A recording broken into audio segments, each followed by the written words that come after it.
国际广播电台。ये China radio international है।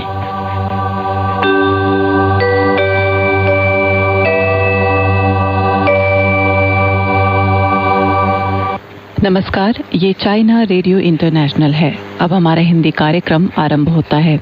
आज के इस कार्यक्रम में समाचारों के बाद स्वर्णिम चीन के रंग कार्यक्रम के तहत चीन भारत मैत्री का संक्षिप्त इतिहास और चीनी उपन्यास पश्चिम की तीर्थ यात्रा प्रस्तुत किए जाएंगे। अंत में होगा रोजमर्रा की चीनी भाषा। अब सुनिए आज के मुख्य समाचार। शी जिनपिंग ने उरुग्वे के राष्ट्रपति के साथ वार्ता की। चीनी प्रधानमंत्री ने शानडोंग प्रांत में निरीक्षण दौरा किया। ट्रंप ने कहा, रूस से तेल न खरीदने पर सहमत हुए मोदी, भारत पर टैरिफ कम करेगा अमेरिका। अब आप दिव्या पांडे से सुनिए आज के पूरे समाचार।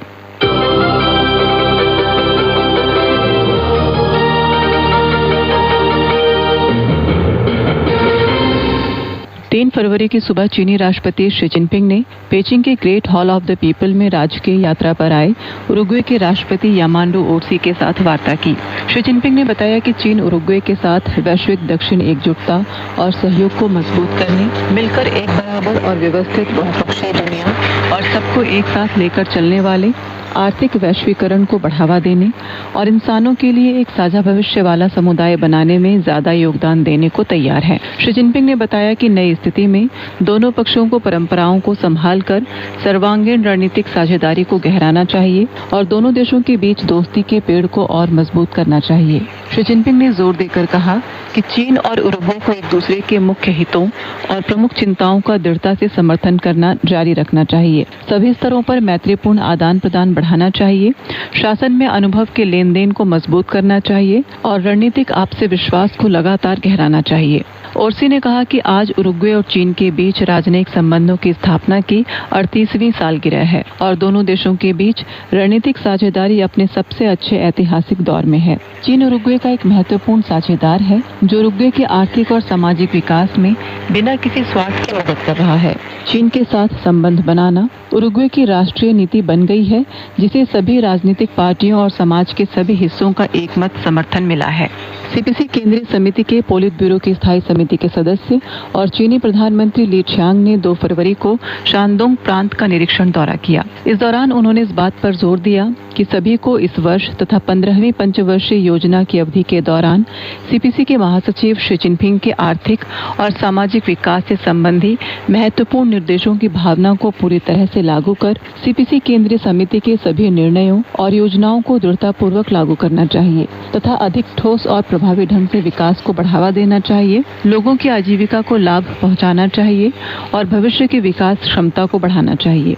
ली छियांग ने सर्वप्रथम Jinan number 2 machine tool group company limited का दौरा किया, लाइट हाउस फैक्ट्री की उत्पादन लाइन का निरीक्षण किया और सब्ट्रैक्टिव मैन्युफैक्चरिंग और एडिटिव मैन्युफैक्चरिंग जैसी प्रक्रियाओं के साथ साथ नई सामग्रियों के उपयोग के बारे में विस्तार से जानकारी प्राप्त की। उन्होंने डिजिटल रूपांतरण के माध्यम से कंपनी की प्रतिस्पर्धात्मकता में निरंतर सुधार की सराहना की। चीनी विदेश मंत्रालय के प्रवक्ता लिन चेन ने 3 फरवरी को नियमित प्रेस वार्ता में संबंधित सवाल के जवाब में बताया कि जापान द्वारा पुनः सैन्यीकरण को गति देना एक तथ्य और वास्तविकता है। इस संदर्भ में जापान का व्यवहारिक मार्ग और कदम है। चीन और अन्य सभी शांतिप्रिय देशों को हाथों में हाथ मिलाकर जापानी दक्षिणपंथी शक्ति द्वारा पुनः सैन्यीकरण बढ़ाने को रोककर दूसरे विश्व युद्ध की विजय उपलब्धियों और बड़ी मशक्कत के बाद प्राप्त विश्व शांति की सुरक्षा करनी चाहिए। ध्यान रहे, रूसी संघीय सुरक्षा सम्मेलन के सचिव सेर्गेई शोइगु ने हाल ही में चीनी पक्ष के साथ रणनीतिक संवाद करते समय कहा कि रूस जापान द्वारा पुनः सैन्यीकरण को गति देने का डटकर विरोध करता है। इसके प्रति लिन चेन ने बताया कि जापान संबंधित सवाल पर चीन और रूस का समान पक्ष है। जापान का पुनः सैन्यीकरण को गति देना क्षेत्रीय शांति व स्थिरता के लिए खतरा है। अंतर्राष्ट्रीय समुदाय और क्षेत्रीय देशों को इसके प्रति सतर्क रहना चाहिए। प्रवक्ता ने कहा कि युद्ध के बाद जापान सैन्यवाद से पूरी तरह अलग नहीं हुआ। जापान के यासुकुनी मंदिर में 14 वर्ग A के युद्ध अपराधियों की समाधि है। जापान का प्रतिरक्षा बजट लगातार 14 साल तक बढ़ता रहा है। इधर 5 साल से उसकी वृद्धि 60% से अधिक है, जो जीडीपी का 2% है। जापानी सरकार के अधिकारी खुले तौर पर गैर परमाणु हथियारों के 3 सिद्धांतों में संशोधन करने की कोशिश कर रहे हैं। चीनी विदेश मंत्रालय के प्रवक्ता लिन चेन ने 3 फरवरी को हुई नियमित प्रेस वार्ता में पाकिस्तान के बलूचिस्तान प्रांत में हुए आतंकवादी हमले की चर्चा में कहा कि चीन इस घटना की कड़ी निंदा करता है, मृतकों के प्रति शोक व्यक्त करता है और घायलों तथा मृतकों के संबंधियों के प्रति हार्दिक संवेदना व्यक्त करता है। उन्होंने कहा कि चीन किसी भी तरह के आतंकवाद का पुरजोर विरोध करता है और पहले की तरह आतंकवाद पर पाकिस्तान के हमले का समर्थन करता है, सामाजिक एकता और स्थिरता की रक्षा करता है और सार्वजनिक सुरक्षा की रक्षा करता है। 3 फरवरी को चीनी विदेश मंत्रालय द्वारा आयोजित नियमित संवाददाता सम्मेलन में प्रवक्ता ने वेनेजुएला के घटनाक्रम पर सवाल का जवाब दिया। चीनी प्रवक्ता ने कहा कि 1 महीने पहले अमेरिका ने वेनेजुएला पर सैन्य हमला किया और राष्ट्रपति निकोलस मादुरो मोरोस और उनकी पत्नी को जबरन हिरासत में लिया।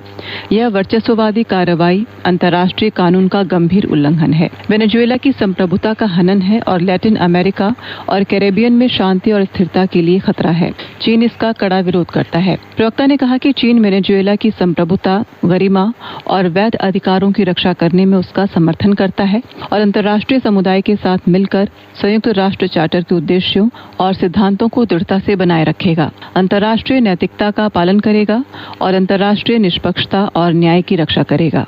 स्थानीय समय के अनुसार 31 जनवरी और 1 फरवरी को ट्यूनीशिया की राजधानी ट्यूनिस के सिटी ऑफ कल्चर में 2026 का happy Chinese new year charming silk road विशेष कार्यक्रम भव्य रूप से आयोजित किया गया। चाइना मीडिया ग्रुप यानी CMG द्वारा सावधानी पूर्वक निर्मित अश्व वर्ष स्प्रिंग फेस्टिवल गाला का प्रचार वीडियो कार्यक्रम में बार बार दिखाया गया। प्रचार वीडियो ने कार्यक्रम में एक समृद्ध उत्सव का माहौल जोड़ा और अद्भुत ऑडियो विजुअल अनुभव ने स्थानीय लोगों को चीनी नववर्ष के अनूठे आकर्षण और सांस्कृतिक विरासत को गहराई से महसूस करने का अवसर दिया। इस कार्यक्रम में 300 से अधिक अतिथि उपस्थित थे, जिसमें ट्यूनीशिया की विदेश मंत्री मोहम्मद अली नाफ्ती, संस्कृति मंत्री अमीना स्वाली, ट्यूनीशिया स्थित चीनी राजदूत वान ली, विभिन्न देशों के राजदूत और कई ट्यूनीशियाई सांस्कृतिक संस्थानों के प्रमुख शामिल थे। लगभग 1500 ट्यूनीशियाई लोगों ने प्रस्तुति देखी।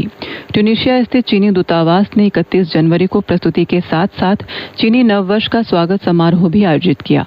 स्थानीय समयानुसार 2 फरवरी को अमेरिकी राष्ट्रपति डोनाल्ड ट्रंप ने social media platform real social पर पोस्ट किया कि उन्होंने उस सुबह भारतीय प्रधानमंत्री नरेंद्र मोदी से फोन पर बातचीत की थी। ट्रंप के अनुसार दोनों पक्षों ने अमेरिका और भारत के बीच एक व्यापार समझौते पर सहमति जताई है, जिसके तहत भारतीय वस्तुओं पर अमेरिका द्वारा लगाए गए तथाकथित पारस्परिक शुल्क को तत्काल प्रभाव से 25% से घटाकर 18% कर दिया जाएगा। साथ ही भारत भी तदनुसार अमेरिका पर लगाए गए शुल्क और गैर शुल्क बाधाओं को तब तक कम करेगा जब तक कि वे शून्य न हो जाएं। ट्रंप ने यह भी कहा कि मोदी ने अमेरिकी उत्पादों की खरीद में उल्लेखनीय वृद्धि करने का वादा किया है, जिसमें $500 अरब से अधिक मूल्य की अमेरिकी ऊर्जा, प्रौद्योगिकी, कृषि उत्पाद, कोयला और कई अन्य वस्तुएं शामिल हैं। ट्रंप ने यह भी उल्लेख किया कि मोदी इस बात पर सहमत हो गए हैं कि भारत रूस से तेल खरीदना बंद कर देगा और अमेरिका से अधिक तेल खरीदेगा, और यह भी कि भारत वेनेजुएला से भी तेल खरीद सकता है। अफ्रीका की पहली रेगिस्तानी भारी माल ढुलाई वाली रेलवे लाइन पश्चिमी अल्जीरियाई रेलवे खनन लाइन 1 फरवरी को आधिकारिक तौर पर यातायात के लिए खुल गई। अल्जीरिया के राष्ट्रपति अब्देल मजीद तेब्बोने ने बेचर प्रांत में आयोजित एक उद्घाटन समारोह में परियोजना के आधिकारिक संचालन की घोषणा की। ये रेलवे खनन लाइन 950 किलोमीटर लंबी है, जिसमें से 575 किलोमीटर का निर्माण चाइना रेलवे कंस्ट्रक्शन कॉरपोरेशन और स्थानीय सरकारी उद्यमों ने किया है। यह अल्जीरिया में चीनी कंपनियों द्वारा निर्मित सबसे बड़ी अवसंरचना परियोजना है। इस परियोजना के खुलने से अल्जीरिया के राष्ट्रीय नेटवर्क में और सुधार होगा, जिससे दक्षिण पश्चिमी अल्जीरिया में कनेक्टिविटी और आर्थिक विकास को बढ़ावा मिलेगा। उद्घाटन समारोह में तेब्बोने ने कहा कि चीनी कंपनियों की भागीदारी से परियोजना निर्माण की गति ने एक रिकॉर्ड बनाया है। कठिन प्राकृतिक परिस्थितियों पर काबू पाने और परियोजना को सफलतापूर्वक पूरा करने के लिए हमारे चीनी मित्रों का धन्यवाद। ईरान के राष्ट्रपति मसूद पेजेश्कियन ने 3 फरवरी को कहा कि उन्होंने विदेश मंत्री अब्बास अराक्ची को अमेरिका के साथ गरिमा, समझदारी और व्यवहारिक सोच के आधार पर बिना भेदभाव के बातचीत करने का निर्देश दिया है। पेजेश्कियन ने सोशल मीडिया पर कहा कि उन्होंने अमेरिकी राष्ट्रपति ट्रंप द्वारा रखे गए वार्ता प्रस्तावों का जवाब देने के लिए मैत्रीपूर्ण क्षेत्रीय सरकारों के अनुरोधों को देखते हुए निर्देश जारी किया था। बातचीत खतरों और अकथनीय अपेक्षाओं से मुक्त सही माहौल पर आधारित है। पेजेश्कियन ने आगे कहा, बातचीत एक ऐसे ढांचे के अंदर होनी चाहिए जो हमारे राष्ट्रीय हितों को पूरा करे।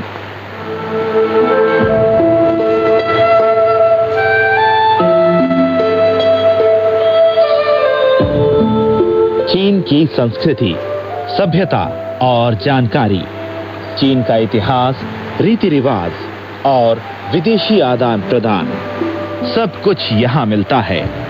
आइए चलते हैं चीन के सफर पर और शुरू करते हैं हमारा खास कार्यक्रम स्वर्णिम चीन के रंग।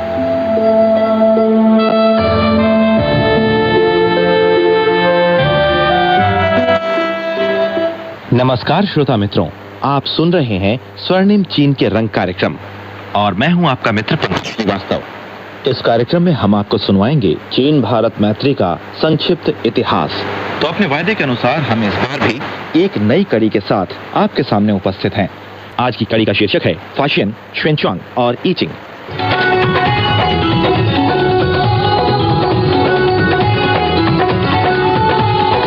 चीन से भारत जाने वाले यात्रियों में फाशियन, श्वेनचुआंग यानी ह्वेनसांग और ईचिंग के नाम सबसे अधिक प्रसिद्ध हैं।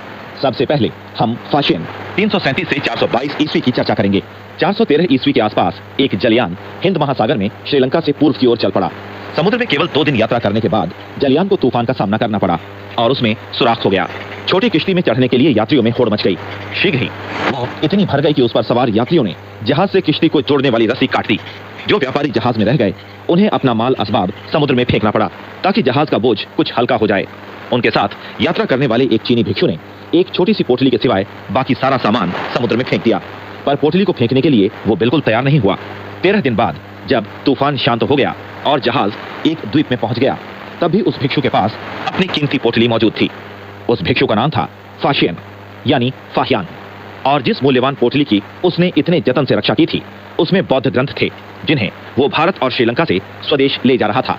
जलयान की मरम्मत की गई और वो आगे की ओर चल पड़ा। अपनी यात्रा का वर्णन फाशियन ने इन शब्दों में किया है। उस सागर में समुद्री डाकुओं की भरमार थी। उनके चंगुल में फंसने पर कोई नहीं बच सकता था। चारों ओर महासागर असीमित रूप से फैला हुआ था। पूर्व और पश्चिम के बीच फर्क करना संभव नहीं था। नाविक केवल सूरज और चांद सितारों को देखकर ही दिशा ज्ञान कर पाते थे। बादल या वर्षा होने पर हमारा जलयान केवल हवा के रुख के साथ बहता रहता। अंधेरी रातों में सिर्फ ऊंची ऊंची लहरें उठती गिरती नजर आती। वे आग की तरह चमकती रहती और बड़े बड़े कछुओं, समुद्री दैत्यों और अन्य अजीबोगरीब चीजों को समेटे रहती। विस्मित नाविक नहीं जानते थे कि वे कहां जा रहे हैं। महासागर बेअंत गहरा था, इसलिए लंगर डालने की कोई संभावना न थी।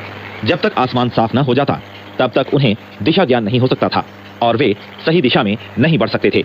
अगर जलयान किसी चट्टान से टकरा जाता तो निस्संदेह सब लोग खत्म हो जाते। इस प्रकार वे 90 दिन तक चलते रहे। अंत में वे एक ऐसे देश में पहुंच गए जिसे फाशियन ने यवद्वीप कहा है। यवद्वीप वस्तुतः वर्तमान जावा ही था। ये दोस्ती तेरे दम से है, ये दोस्ती तेरे दम से है। अब आप सुन रहे हैं स्वर्णिम चीन के रंग कार्यक्रम में चीन भारत मैत्री का संक्षिप्त इतिहास के तहत फाशियन कड़ी। तेरे दम से है, ये दोस्ती तेरे दम से है, ये दोस्ती। कोई 5 महीने जावा में रुकने के बाद फाशियन एक अन्य विशाल व्यापारिक जलयान में सवार हो गया। उस जलयान में 200 से ज्यादा लोग सफर कर रहे थे। 50 दिन की खाद्य सामग्री साथ लेकर वे लोग उत्तर पूर्व में क्वांगचौ की ओर चल पड़े। इस तरह फाशियन स्वदेश के निकट पहुंचने लगा, लेकिन अभी उसकी मुश्किलें खत्म नहीं हुई थीं। जिस जलयान से वो यात्रा कर रहा था वो भी तूफान की चपेट में आ गया। व्यापारियों ने सोचा शायद जहाज में एक बौद्ध भिक्षु की उपस्थिति के कारण ही उन्हें दैवी प्रकोप का सामना करना पड़ा है, इसलिए उन्होंने फाशियन को जहाज से उतारने का फैसला कर लिया। भाग्यवश जिस व्यक्ति ने फाशियन की यात्रा की व्यवस्था की थी उसने इस फैसले का तीव्र विरोध किया। उसने कहा, अगर तुम लोग इस भिक्षु को जहाज से उतारना चाहते हो तो पहले मुझे उतार दो या मार डालो। अगर तुमने इसे किसी द्वीप पर उतार दिया तो मैं चीन लौटने के बाद सम्राट से जरूर तुम्हारी शिकायत करूंगा। इस तरह फाशियन बच गया। 70 दिन से अधिक समय तक मौसम खराब रहा और वे लोग ये नहीं जान पाए कि वे कहां जा रहे हैं। पानी और खाद्य सामग्री की सप्लाई लगभग समाप्त हो चुकी थी। भोजन पकाने के लिए समुद्री पानी इस्तेमाल करना पड़ रहा था। नाविकों का कहना था कि इस यात्रा में आमतौर पर 50 दिन लगते हैं, लेकिन सफर करते करते इससे कहीं अधिक समय हो चुका है। हम जरूर रास्ता भटक गए हैं। उन्होंने अपने जलयान को उत्तर पश्चिम की ओर बढ़ा दिया। 12 दिन और बीतने के बाद वे लोग तट पर पहुंच गए। वे ये तो जानते थे कि वो चीन का समुद्र तट है, लेकिन ये नहीं जानते थे कि ये स्थान कौन सा है। एक छोटी नाव से तट पर उतरने के बाद उन्हें 2 शिकारी मिले। फाशियन को दूरभाषी के रूप में इस्तेमाल करके उन्होंने ये पता लगा लिया कि ये शांतुंग प्रायद्वीप है। फाशियन को शियान छोड़े 15 वर्ष हो चुके थे। उसे 6 वर्ष भारत जाने में, 6 वर्ष भारत यात्रा में और 3 वर्ष भारत से लौटने में लगे थे। चीन से 399 ईस्वी में प्रस्थान करके वो चिन राजवंश के शासनकाल के अंतिम वर्ष यानी 414 ईस्वी में स्वदेश वापस लौट आया था। अपनी यात्रा के दौरान वो लगभग 30 राज्यों से गुजरा था। फाशियन शियान से पश्चिम की तरफ यात्रा करता हुआ स्थल मार्ग से भारत गया था और समुद्र मार्ग से शांतुंग लौटा था। इस तरह उसने एक पूरे दायरे में यात्रा की थी। इतनी लंबी यात्रा को उस काल में एक बहुत बड़ा करिश्मा समझा जाता था। इस यात्रा के बारे में लोगों ने उससे अनेक प्रश्न पूछे थे। वो अपने अनुभवों को सहर्ष दूसरे लोगों तक पहुंचाना चाहता था, इसलिए उसने बौद्ध देशों का विवरण नामक ग्रंथ की रचना की। इस पुस्तक का भारी ऐतिहासिक मूल्य है। इसे अनेक भाषाओं में अनुदित किया जा चुका है। ईसा की 5वीं शताब्दी के एशिया की स्थिति और तत्कालीन संचार साधनों के इतिहास में रुचि रखने वाले चीनी और विदेशी विद्वानों के लिए इसका अध्ययन अनुष्ठान अनिवार्य है। फाशेन ने शियान से 4 साथियों के साथ प्रस्थान किया था। कांसू में उसके दल में 4 अन्य लोग शामिल हो गए थे। इन 9 लोगों में से केवल फाशियान, चियन और पाओयुन ही भारत पहुंचकर स्वदेश लौट सके थे। बाकी 6 लोग या तो आधे रास्ते से ही वापस लौट गए थे अथवा भारत से स्वदेश लौटने से पहले ही उनका देहांत हो गया था। फाशियन ने लिखा है कि उन लोगों ने तुनहुआंग से आगे पश्चिम की तरफ एक रेगिस्तान पार किया था, जहां न तो कोई पक्षी दिखाई देता था और न कोई पशु।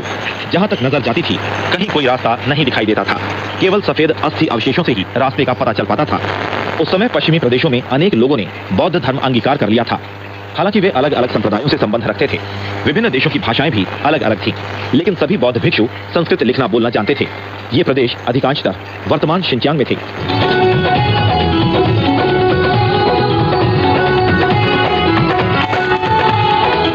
फाशियन और उनके साथियों ने चट्टान पर कटी हुई 700 सीढ़ियां चढ़ने के बाद रस्सियों के एक पुल से सिंधु नदी पार की और तत्कालीन भारत की सीमा में प्रवेश किया।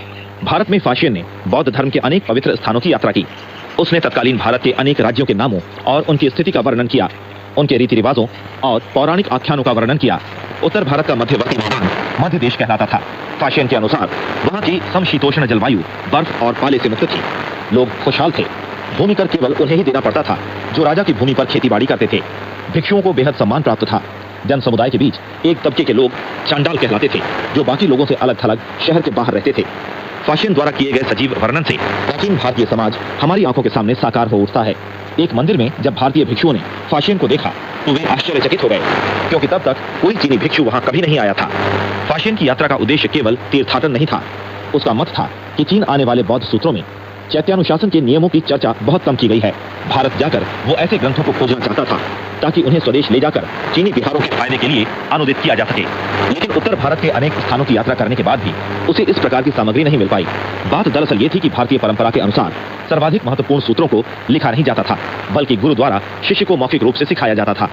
इसलिए मध्य भारत पहुंचने से पहले फाशियन को वो सामग्री लिखित रूप में नहीं मिल पाई। वहां वो 3 वर्ष तक अध्ययन करता रहा और बौद्ध ग्रंथों की प्रतिलिपियां तैयार करता रहा। उसका एक साथी भारत में ही बस गया और चीन कभी नहीं लौटा। क्योंकि फाशियन ने ये लंबी यात्रा अपने निजी हित के लिए नहीं, बल्कि अपने देशवासियों के हित के लिए की थी, इसलिए वो अकेला ही समुद्र मार्ग से स्वदेश के लिए रवाना हो गया। ये दोस्ती तेरे दम से है, ये दोस्ती तेरे दम से है। अब आप सुन रहे हैं स्वर्णिम चीन के रंग कार्यक्रम में चीन भारत मैत्री का संक्षिप्त इतिहास के तहत फाशियन कड़ी।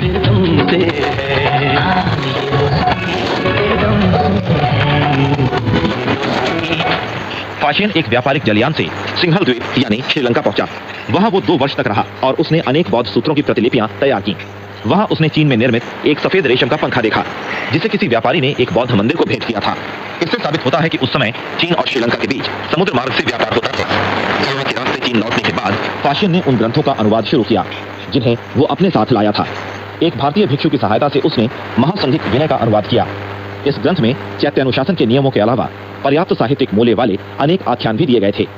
फाशियन की पुस्तक के अंत में एक अन्य भिक्षु ने पश्यलेख लिखा है। पश्यलेख में कहा गया है कि जब कभी फाशियन अपनी यात्रा के जोखिमों को याद करता था तो उसके रोंगटे खड़े हो जाते थे। ये सभी जोखिम वो इसलिए उठा सका था क्योंकि वो अपने इरादे का पक्का था। उस भिक्षु ने यह भी लिखा है कि फाशियन एक निर्भिमानी, शालीन और सच्चा व्यक्ति था।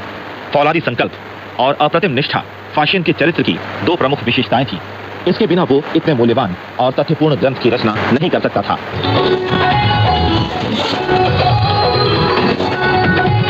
तो श्रोता मित्रों, अभी आपने महाभिक्षु फाशियन के बारे में कड़ी सुनी। अब आपको सुनाऊंगा महाआचार्य श्वेनचांग यानी भेनसांग के बारे में कड़ी। फाशियन यानी फाहियान के बाद थांगकालीन भिक्षु श्वेनचांग यानी भेनसांग 602 से 664 ईस्वी का नाम विशेष रूप से उल्लेखनीय है। उसकी उपलब्धियां फाशियन से कहीं अधिक शानदार थीं। श्वेनचांग यानी भेनसांग की भारत यात्रा का उद्देश्य फाशियन और चियन से अलग था। फाशियन चैत्यानुशासन के नियमों की खोज में भारत गया था। चियन उत्तर पश्चिमी भारत में बौद्ध धर्म का अध्ययन करने गया था और लौटते समय बुद्ध नामक एक भारतीय गुरु को अपने साथ चीन ले आया था। लेकिन श्वेनचांग की भारत यात्रा का उद्देश्य था बौद्ध दर्शन का अध्ययन करना और कुछ ऐसे प्रश्नों का समाधान खोजना जो धर्म के सिद्धांतों का अध्ययन करते समय उसके मन में पैदा हुए थे। ईसा की 5वीं शताब्दी के आरंभ में यानी फाशियन के काल में बौद्ध धर्म का चीन में अधिक विकास नहीं हुआ था, लेकिन ईसा की 7वीं शताब्दी तक अनेक बौद्ध ग्रंथ चीनी भाषा में अनुदित हो चुके थे। इसलिए बौद्ध जगत में अनेक सैद्धांतिक समस्याएं उठ खड़ी हुई थी। श्वेनचांग यानी भेनसांग से पहले अधिकांश अनुवाद भारतीय और चीनी अनुवादकों ने मिलकर किए थे, क्योंकि ऐसे लोग बहुत कम थे जिनका दोनों भाषाओं पर समान अधिकार हो और जो दर्शन का भी गहरा ज्ञान रखते हों। इसलिए अनुदित ग्रंथों की संख्या काफी होते हुए भी उनमें ऐसे ग्रंथ बहुत कम थे जिन्हें विश्वसनीय कहा जा सकता था, जो व्यवस्थित सिद्धांतों पर आधारित थे, जो विश्लेषण की कड़ी कसौटियों पर खरे उतरते थे अथवा जिनमें स्पष्ट व्याख्या की गई थी। श्वेनचांग ने ठीक ऐसी ही परिस्थितियों में भारत के लिए प्रस्थान किया। वो एक प्रतिभाशाली विद्वान था और अपने युग की मांग पूरी करने के लिए पूर्णतः कटिबद्ध था। लगभग 15 वर्ष भारत में अध्ययन अनुशीलन करने के बाद वो ज्ञान के क्षेत्र में न सिर्फ अपने सभी पूर्ववर्ती भिक्षुओं को पीछे छोड़ गया, बल्कि बाद में भी कोई भिक्षु उसकी बराबरी नहीं कर सका। श्वेनचांग को केवल इसलिए याद नहीं किया जाता कि उसने बौद्ध धर्म के क्षेत्र में महत्वपूर्ण योगदान किया था। उसकी रचना महान थांग काल में पश्चिमी देशों का विवरण एक अत्यंत मूल्यवान ग्रंथ है। इस ग्रंथ में 138 तत्कालीन राज्यों की स्थिति का वर्णन किया गया है। इन राज्यों में वर्तमान शिनचांग, अफगानिस्तान, पाकिस्तान, भारत और श्रीलंका शामिल हैं। ये दोस्ती तेरे दम से है, ये दोस्ती तेरे दम से है, ये दोस्ती तेरे दम से है, तेरे दम से है, ये दोस्ती तेरे दम से है। तो श्रोता मित्रों, ये था स्वर्णिम चीन के रंग कार्यक्रम में चीन भारत मैत्री का संक्षिप्त इतिहास के तहत फाशियन, श्वेनचांग और ईचिंग। आज ये कड़ी यहीं समाप्त होती है। तब तक के लिए अपने मित्र पंकज श्रीवास्तव को आज्ञा दें। नमस्कार।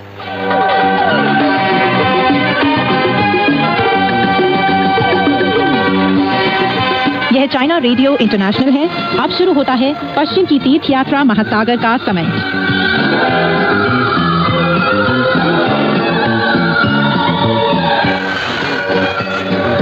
नमस्कार दोस्तों, पश्चिम की तीर्थ यात्रा सुप्रसिद्ध चीनी उपन्यास लेकर हाजिर हूँ मैं श्री शर्मा। आज की कहानी इस प्रकार है। दोस्तों, अब तक आपने कहानी में सुना कि वे दोनों युवा शिष्य सांचांग और उसके शिष्यों पर आरोप लगाते हैं कि उन्होंने मानव फल चुराए हैं। वानर अपनी गलती मान लेता है और कहता है कि शूकर के कहने पर उसने ऐसा किया, लेकिन उसके बाद वानर एक मंत्र उच्चारित करता है और उस जादू से उस उद्यान में वापस पहुंचकर उस पेड़ को ही नष्ट कर डालता है जिस पर मानव फल उगते हैं। जैसे ही वे दोनों युवा शिष्य देखने जाते हैं तो वे यह नजारा देखकर हैरान रह जाते हैं कि वह पेड़ ही गिरा पड़ा है और कोई मानव फल नहीं बचा। इसलिए वे आकर बात को संभालते हैं और झूठ बोलते हैं कि उन्हीं से ही गलती हुई थी गिनने में और इसमें वानर, शूकर और भिक्षु रेतात्मा का कोई दोष नहीं है। चलिए दोस्तों, कहानी को आगे बढ़ाते हैं और सुनते हैं कहानी में आगे क्या हुआ। मुस्कुराते हुए शूकर बोला, बालकों, तुम्हारा ऐसा करना बिल्कुल ठीक नहीं है। क्या तुम्हारे यहाँ यही प्रथा है कि भोजन करते समय ताला लगा दिया जाए? दीप्त चंद्र ने कहा, जी हाँ, आप जैसे ही भोजन खत्म कर लेंगे हम ताला खोल देंगे। लेकिन पवित्र वायु फिर से अपशब्द कहने लग गया, अरे लोभी, मुंडित मस्तक हलवटो, भोजन चोरो, तुम्हें तो मैं बाद में देखूंगा। तुमने हमारे अमर पर खा डाले। खेतों और उद्यानों से खाद्य पदार्थ की चोरी करने के अपराध में तुम्हें उचित दंड दिया जाना चाहिए। उस पर तुमने हमारा वृक्ष उखाड़कर हमारे मंदिर के अनंत जीवन के स्रोत को ही नष्ट कर दिया है। फिर भी तुम हमारे साथ तर्क करने की हिम्मत कैसे कर रहे हो? आप पश्चिमी स्वर्ग पहुंचने और बुद्ध के दर्शन कर पाने के लिए पुनर्जन्म लेकर पालने में झूलने के अलावा तुम्हारे लिए कोई दूसरा उपाय नहीं बचा है। यह सुनते ही सांचांग के हाथों से भात का कटोरा नीचे गिर गया, मानो उसके हृदय से कोई प्रस्तर की शिला अटक रही हो। दोनों युवक वहां से चले गए और उन्होंने मंदिर के भीतरी और मुख्य दरवाजों पर ताले लगा दिए। फिर वे लौटकर गंदे से गंदे अपशब्दों में सायंकाल तक उन्हें चोर, डाकू, अपराधी कहते रहे। शाम के समय वे भोजन करने चले गए और भोजन खत्म कर अपने अपने कमरों में चले आए। सांचांग भुनभुना रहा था, निपुच्छ वानर, तू हमेशा कोई न कोई उत्पात करता ही रहता है। जब तूने उनके फल चुरा लिए थे तो उन्हें तुझ पर क्रुद्ध होकर गाली गलौज कर लेने देता, बात वहीं खत्म हो जाती। तूने उस पेड़ को क्यों उखाड़ डाला? अब अगर वे तुझे न्यायालय में ले गए तो भले ही न्यायाधीश के आसन पर तेरा पिता बैठा हो, अब तुझे कोई भी अपराधी सिद्ध होने से बचा नहीं सकेगा। वानर बोला, गुरुदेव, इतनी हाय हाय करने की कोई जरूरत नहीं है। ये युवक तो सोने चले ही गए हैं। जब वे सो जाएं तो हम आधी रात के वक्त यहाँ से भाग निकलेंगे। भिक्षु रेतात्मा ने आपत्ति की, सभी दरवाजों पर तो ताले लगे हुए हैं और उनको दृढ़ता से बंद कर दिया गया है। हम यहाँ से कैसे निकल सकेंगे?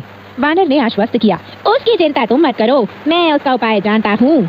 शूकर कहने लगा, आप कैसे निकल जाएंगे इसकी चिंता मुझे नहीं है। खुद को किसी कीट पतंगे में बदलकर आप तो गवाक्षों के छेदों में से निकलकर बाहर उड़ सकते हैं, लेकिन हमें तो अपनी देह को किसी अन्य जीव जंतु में बदलना नहीं आता। इसलिए आप तो हम बेचारों को यहीं छोड़ भागेंगे और हमें आपके कुकर्मों का भार सहना पड़ जाएगा। सांचांग बोला, अगर इसने ऐसा किया और हमें भी अपने साथ बाहर नहीं निकाला तो मैं उस पुराने सूत्र का पाठ कर दूंगा, तब यह यहाँ से कभी मुक्त नहीं हो सकेगा। यह सुनकर शूकर को हर्ष और चिंता दोनों सताने लगी। उसने पूछा, गुरुदेव, आपके इस कहने से क्या मतलब है? मुझे यह तो पता है कि बुद्ध के उपदेशों में सुरंगम सूत्र है, सुधर्म पुंडरीक सूत्र है, मयूर सूत्र है, क्वानिन सूत्र है और एक वज्र प्रज्ञा पारमिता सूत्र भी है, परंतु मैंने किसी पुराने सूत्र की बात कभी नहीं सुनी है। वानर ने बताया, भाई तुम्हें पता नहीं है कि बोधिसत्व क्वानिन ने गुरुदेव को यह मेरे सिर पर बंधा पट्टा दिया था और इन्होंने छल से इसे मुझे पहना दिया था। अब तो इस पट्टे ने मेरे सिर में जड़ें जमा ली है, अब मैं इसको उतार नहीं सकता। पुराने सूत्र से गुरुदेव का मतलब इस पट्टे को कसने के लिए पढ़े जाने वाले मंत्र या सूत्र से ही है। उसका पाठ करते ही मेरे सिर में बहुत दर्द होने लग जाता है। मुझे कष्ट पहुंचाने का यह भी एक साधन इनके पास है। गुरुदेव, कृपा करके उस मंत्र का पाठ मत करना। मैं आपको यहाँ छोड़कर बिल्कुल कहीं नहीं जाऊंगा। मैं वचन देता हूँ कि हम सब यहाँ से एक साथ भाग निकलेंगे। अब तक अंधेरा गहरा हो चुका था और चंद्रमा पूर्व दिशा में उग गया था। वानर बोला, इस समय सारा वातावरण शांत है और चंद्रमा भी चमक रहा है। यही समय यहाँ से भाग निकलने के लिए बिल्कुल ठीक रहेगा। शूकर ने कहा, बड़े भाई, हमें मूर्ख बनाने की कोशिश मत कीजिए। सारे दरवाजों पर तो ताले लगे हुए हैं, फिर हम कहां से और कैसे निकल सकते हैं? वानर बोला, लो देखो, मेरी इस चाल को देखो। और यह कहकर उसने अपने लोहदंड को कसकर हाथों में पकड़ लिया और उसका एक सिरा दरवाजे की ओर कर उस पर ताला खोलने वाला जादू कर दिया। एक खटाके से सारे दरवाजों पर लगे ताले खुल गए और वानर उन्हें खोलता चला गया। शूकर ने प्रशंसा की, अद्भुत, कोई ताला बनाने वाला भी अपनी तालियों के गुच्छों से इतनी जल्दी ताला नहीं खोल पाता। वानर ने समझाया, ताला खोलना बिल्कुल भी कठिन नहीं होता। मैं तो स्वर्ग का दक्षिणी दरवाजा भी इस लोहदंड को उसकी ओर कर इतनी आसानी से ही खोल सकता हूँ। फिर उसने गुरुदेव से बाहर जाकर घोड़े पर बैठने को कहा। शूकर ने सामान उठा लिया। भिक्षुरितात्मा ने घोड़े की लगाम थाम ली और वे पश्चिम की ओर चल पड़े। वानर बोला, आप लोग आगे बढ़िए, मैं जाकर उन दोनों युवकों से 1 महीने तक सोते रहने का प्रबंध सुनिश्चित कराता हूँ। सांचांग ने चेतावनी दी, शिष्य देखना, कहीं उन्हें मार मत डालना, नहीं तो चोरी के अलावा तुम पर हत्या का आरोप भी लग जाएगा। वानर बोला, पता है मुझे।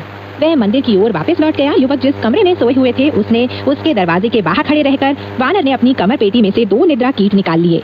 उसने पहले इन कीड़ों को स्वर्ग के पूर्वी दरवाजे पर स्वर्ग राजा विरुधक से जुए में जीत कर प्राप्त किया था। अब उसने इनको गवाक्ष की जाली से कमरे में छोड़ दिया। निद्रा कीट सीधे युवक के मुंह पर जा गिरे और उन्हें लंबे समय तक बनी रहने वाली गहरी नींद में सुला दिया। फिर अपने मेघ पर सवार होकर वानर सांचांग के पास आ पहुंचा और वे सब मुख्य मार्ग से पश्चिम की ओर चलते रहे। उस रात घोड़ा कहीं भी नहीं रुका। वे उषा काल होने तक चलते ही रहे। सांचांग ने वानर को झिड़का, निपुच्छ वानर, तू मुझे मरवाएगा। तेरे ही लालच ने मुझे आज रात भर जागरण करवा दिया है। वानर बोला, फालतू बड़बड़ मत कीजिए, इस समय उजाला हो गया है। कहीं भी रास्ते के किनारे बैठकर आराम करके दोबारा यात्रा करने योग्य संचित कर लीजिएगा शक्ति। बाध्य होकर सांचांग घोड़े से उतर गया और उसने एक चीड़ वृक्ष की जड़ों पर बैठ उसको अस्थायी ध्यान पीठ बना लिया। बाहर नीचे उतारकर भिक्षुरितात्मा निद्रा मग्न हो गया और शूकर ने एक शिला को तकिया बना लिया। अपने विचारों में मग्न महान मनीषी वानर एक वृक्ष से दूसरे पर कूदने लग गया। आद्य दिव्य जेठ पुनीत के प्रासाद में प्रवचन खत्म होने पर अपने मंगल में ज्ञान पर सवार होकर महान अमर्त्य चंद्रवान अपने छोटे अमर्त्यों के साथ तुषित स्वर्ग से नीचे उतरा और पल भर में मंदिर के दरवाजे पर आ पहुंचा। उसने देखा कि दरवाजे खुले हुए थे और वहाँ की धरती साफ सुथरी थी। वह खुश होकर कहने लगा, हमारे पवित्र वायु और दीप्त चंद्र नितांत अनुपयोगी नहीं है। सामान्यतः वे दोनों आकाश में सूर्य चढ़ आने तक सोते ही रहते हैं, लेकिन हमारी अनुपस्थिति में उन्होंने भोर में ही उठकर दरवाजे खोल भूमि झाड़ पोंछ कर भी लगती है। सभी छोटे अमर्त्य खुश थे, लेकिन जब वे पूजा कक्ष में गए तो वहाँ उन्हें न धूप प्रज्वलित की हुई मिली और न वहाँ कोई बैठा हुआ दिखाई दिया। वे आश्चर्य करने लगे कि पवित्र वायु और दीप्त चंद्र कहाँ चले गए थे।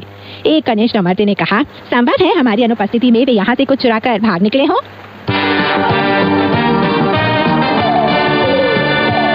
दोस्तों, अब तक आपने कहानी में सुना कि सभी छोटे अमर्त्य बहुत खुश होते हैं, लेकिन जब वे पूजा कक्ष में जाते हैं तो वहाँ देखते हैं कि ना तो कोई धूप जल रही होती है और ना ही वहाँ कोई बैठा होता है। वे सभी आश्चर्य करने लगते हैं कि पवित्र वायु और दीप्त चंद्र कहाँ चले गए थे। एक छोटा अमर्त्य बोलता है कि हो सकता है कि हम यहाँ मौजूद नहीं थे, इसलिए वे यहाँ से कुछ चुरा कर भाग निकले हो।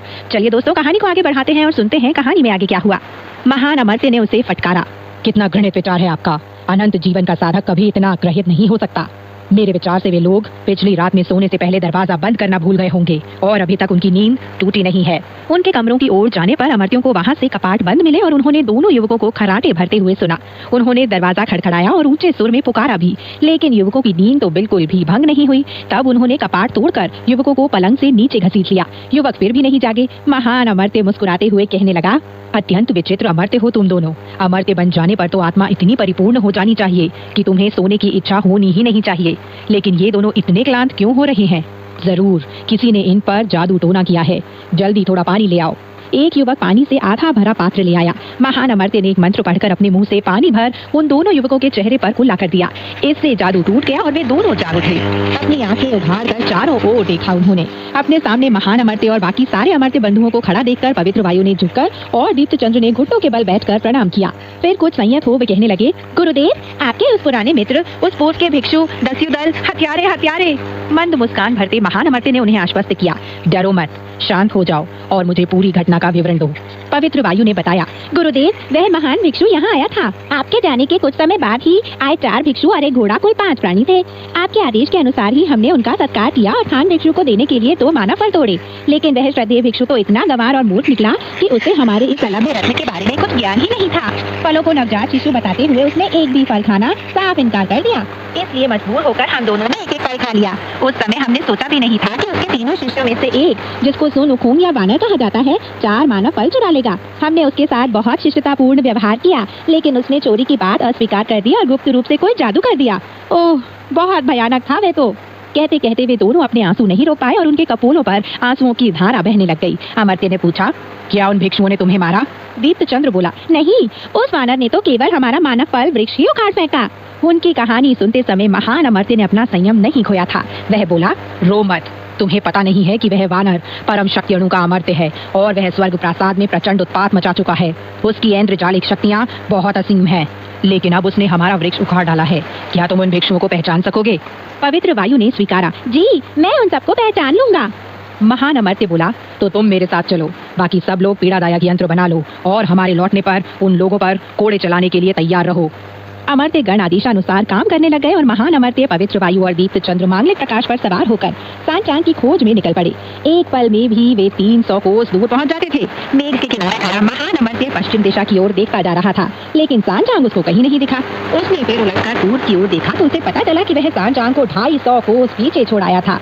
रात भर चलकर भी सांचांग केवल 40 कोस ही जा सका था। इसलिए महान अमर्त्य का मेघ उन्हें दूर छोड़कर आगे बढ़ गया था। एक अमर्त्य युवक ने बताया, गुरुदेव, देखिए, वह रहा खान भिक्षु मार्ग के किनारे एक पेड़ के नीचे बैठा है। महान अमर्त्य बोला, हाँ, मैंने भी उसे देख लिया था। तुम दोनों लौट जाओ और कुछ रस्सियां तैयार रखो, मैं खुद उनको बंदी बना लाता हूँ। पवित्र वायु और दीप्त चंद्र वापस लौट गए। महान अमर्त्य ने अपना मेघ उतार लिया और अपने शरीर को झटका देकर एक परिव्राजक साओ भिक्षु का रूप धारण कर लिया। अपना हाथ ऊपर उठाकर वह बोला, प्रणाम आदरणीय भिक्षु। हाथ बढ़ाकर सांचांग ने कहा, माफ कीजिए, आपको पहले देख नहीं पाया था। महान अमर्त्य ने पूछा, आप कहाँ से पधारे हैं? मध्य यात्रा में ध्यानस्थ क्यों हो गए हैं? सांचांग ने जवाब दिया, मुझे पूर्व के महान खान ने पश्चिमी स्वर्ग से धर्म ग्रंथ ले आने के लिए भिजवाया है। इस समय मैं मार्ग में बैठा आराम कर रहा हूँ। पूर्व से आ रहे हैं, तब तो आपको मेरा निर्जन पर्वत भी पार करना पड़ा होगा। श्रद्धेय अमर्त्य महोदय, क्या मैं पूछ सकता हूँ कि आप किस पर्वत पर रहते हैं? मेरा तुच्छ निवास स्थान अनंत दीर्घायु पर्वत पर बने उच्चवांग मंदिर में है। आगामी घटनाओं का आभास पाकर वानर कहने लगा, हम उस दिशा से नहीं आए, हमने अभी अभी अपनी यात्रा शुरू की है। महान अमर्त्य ने उसकी ओर इशारा करते हुए और मुस्कुराते हुए कहा, अधम वानर, तुझसे तो मैं बाद में निपटूंगा। तू किसे मूर्ख बनाना चाह रहा है? मैं जानता हूँ कि तूने ही हमारा मानव फल वृक्ष उखाड़ डाला है और तुम लोग रात में ही यहाँ पहुँचे हो। अब यह सच स्वीकार कर लेना ही तुम्हारे लिए अच्छा होगा। कुछ भी छिपाने से तुम्हें कोई फायदा नहीं होगा। जहाँ हो वहीं बैठे रहो और मेरा वृक्ष मुझे तुरंत लौटा दो। वानर यह सुनकर भड़क गया और बाकी कोई बात कहे बिना उसने महान अमर्त्य के सिर पर अपने लौह दंड का वार कर दिया। महान अमर्त्य मुड़कर वार बचा गया और प्रकाश किरण पर सवार होकर आसमान में जा उड़ा। वानर ने अपने मेघ पर उसका पीछा किया। मध्य आकाश में पहुंचकर महान अमर्त्य अपने वास्तविक रूप यानी अपने असली रूप में आ गया। अपने लौह दंड से वानर उस पर अंधाधुंध वार किए जा रहा था, लेकिन अपने मोड़ छल को दाएं बाएं घुमाकर ही महान अमर्त्य उसका हर एक वार बर्बाद करता चला जा रहा था। 2-3 चक्र लड़ने के बाद महान अमर्त्य ने बाहों में नभ धरा आवेष्टन नामक इंद्रजाल का इस्तेमाल कर मेघों के बीच खड़े खड़े अपनी बाहों को वायु में धीमे धीमे लहराया और फिर उन्हें पृथ्वी के आर पार कर समेटा और घोड़े के साथ उन 4 तीर्थ यात्रियों को उसमें भर लिया। शुकर बोला, मर गए, इसने तो हम सब को थैले में बंद कर लिया है। वानर ने फटकारा, मूर्ख, यह कोई थैला वैला नहीं है, इसने हमें अपने चोगे की बाहों में भर लिया है। शुकर कहने लगा, चिंता की कोई बात नहीं, मैं अपने पांचे के एक ही वार से इसकी बाहों में छेद कर देता हूँ। हम सब उन छेदों से बाहर निकल जाएंगे। जैसे ही इसकी पकड़ ढीली होगी, हम एक एक कर बाहर टपक जाएंगे। लेकिन उसके पांचे के सारे वार व्यर्थ हो गए। बाहों के कपड़ों पर एक भी खरोंच तक नहीं आई। छूने से अत्यंत कोमल लगने वाला वह वस्त्र इस समय लोहे से भी ज्यादा कठोर बन गया था। महान अमर्त्य ने अपना मेघ वापस बुला लिया और सीधा उच्चवांग मंदिर पर पहुंच गया, जहां उसने नीचे उतरकर आसन ग्रहण कर शिष्यों को रस्सी ले आने को कहा। फिर सभी अमर्त्यों की मौजूदगी में उसने कठपुतली की तरह थांग भिक्षु की बाह से बाहर निकालकर मुख्य महाकक्ष के एक स्तंभ से उसे बांध दिया। उसके बाद एक एक कर उसने तीनों शिष्यों को भी बाहर निकाल लिया और उन्हें भी खंभों से बांध दिया। घोड़े को निकालकर उसके पगे बांधकर उसे प्रांगण में ले जाकर घास खिलाई गई। तभी तीर्थयात्रियों का सामान एक आच्छादित गलियारे में रख दिया गया।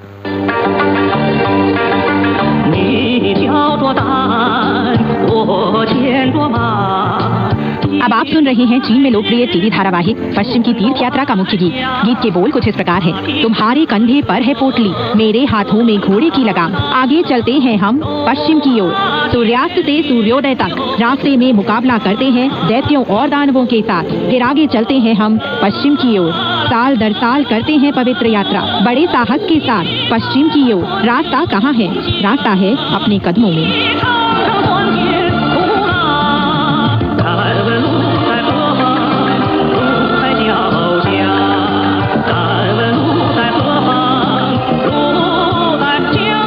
तो दोस्तों, आज की कहानी यहीं तक। आगे की कहानी लेकर मैं मैत्री शर्मा फिर हाजिर होंगी। तब तक के लिए नमस्कार, बाय बाय।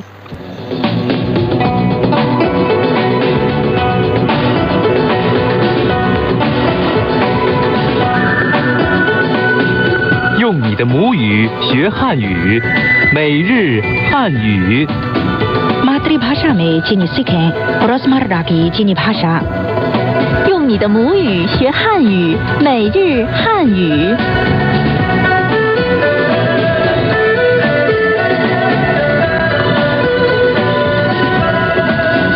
ये चाइना रेडियो इंटरनेशनल है।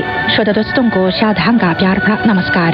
श्रोता दोस्तों को राकेश वत्स का भी नमस्कार। रोजमर्रा की चीनी भाषा कार्यक्रम सुनने के लिए आप सभी लोगों का स्वागत। पिछले पाठ में हमने बैंक संबंधित कुछ चीनी वाक्य सीखे थे। अब आज के पाठ के मुख्य वाक्य। 我要办理汇款， मैं पैसे भेजना चाहता हूँ। 10分钟左右能到账。 लगभग 10 मिनट में पहुँच जाएंगे। 手续费是多少？ कितनी फीस देनी है? 每笔最高收费50元。 एक बार पैसे भेजने में अधिक से अधिक 50 युएन लगते हैं।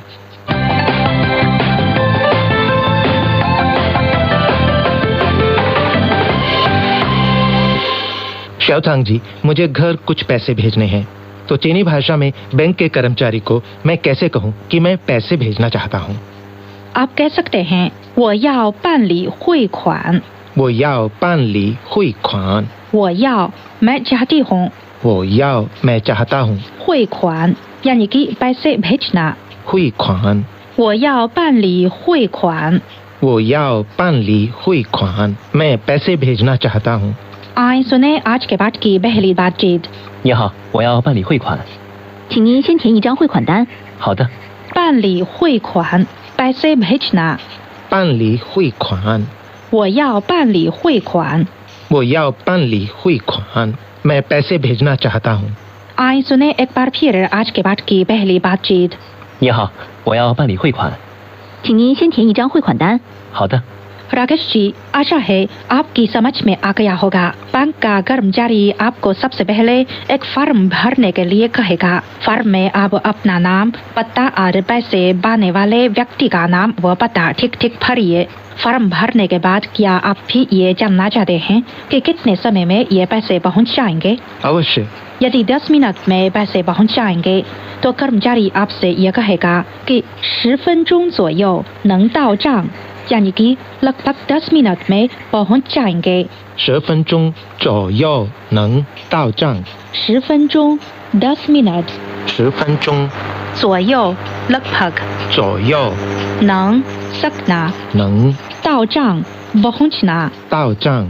10分钟左右能到账 लगभग 10 मिनट में पहुंच जाएंगे। 10分钟左右能到账。 आए आज के पाठ की दूसरी बातचीत सुने। 多长时间能到账？10分钟左右能到账。 शाओथांग जी, अब मैं ये जानना चाहता हूँ कि कितनी फीस देनी है? आप कह सकते हैं 手续费是多少? 手续费是多少? 手续费 fees 手续费是 होना 是多少 कितनी 多少? 手续费是多少 कितनी फीस देनी है? 手续费是多少？ आए अब हम आज के पाठ की तीसरी बातचीत सुने। 手续费是多少？按1%的比例收取，每笔最高收费50元。 शाओचांग जी, अभी मैंने पूछा कि 手续费是多少? इसके बाद बैंक के कर्मचारी ने जो मुझे जवाब दिया वो मेरी समझ में नहीं आया। कृपया आप मुझे समझाइए। अवश्य, कर्मचारी ने कहा每笔最高收费50元，यानी हर एक बार अधिक से अधिक 50 元。 每笔最高收费50元， 每笔 हर एक बार， 每笔最 सबसे और 最多 सबसे ज्यादा， 最好 सबसे अच्छा इत्यादि।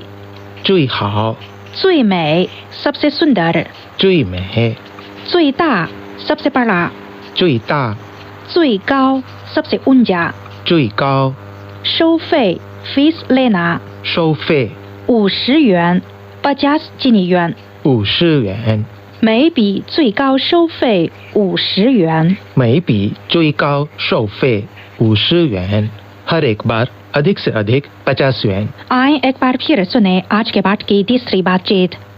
手续费是多少？按1%的比例收取，每笔最高收费50元。 अब हम आज की बातचीत दोहराएं। 办理汇款 पैसे भेजना। 办理汇款， 我要办理汇款 मैं पैसे भेजना चाहती हूँ। 我要办理汇款， मैं पैसे भेजना चाहता हूँ।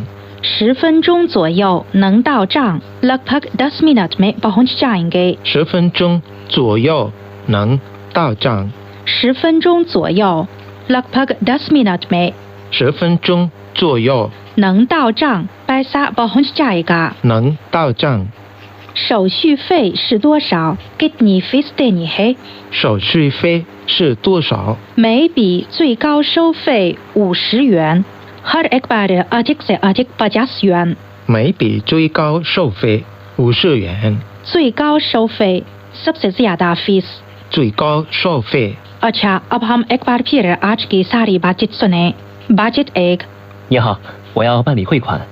请您先填一张汇款单。好的。 बातचीत 2।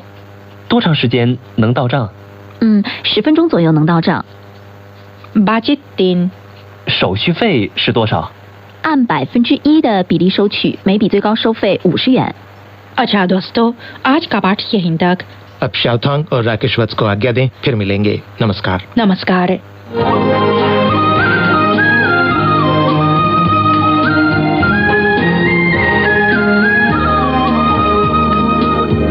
CGTN हिंदी सेवा रोजाना 5 कार्यक्रम प्रसारित करती है। हमारा पहला कार्यक्रम भारतीय समय के अनुसार सुबह 8:30 से 9:30 बजे तक, दूसरा कार्यक्रम संध्या के 6:30 से 7:30 बजे तक, तीसरा कार्यक्रम रात के 8:30 से 9:30 बजे तक, चौथा कार्यक्रम रात के 9:30 से 10:30 बजे तक और पांचवा कार्यक्रम रात के 10:30 से 11:30 बजे तक प्रसारित होता है।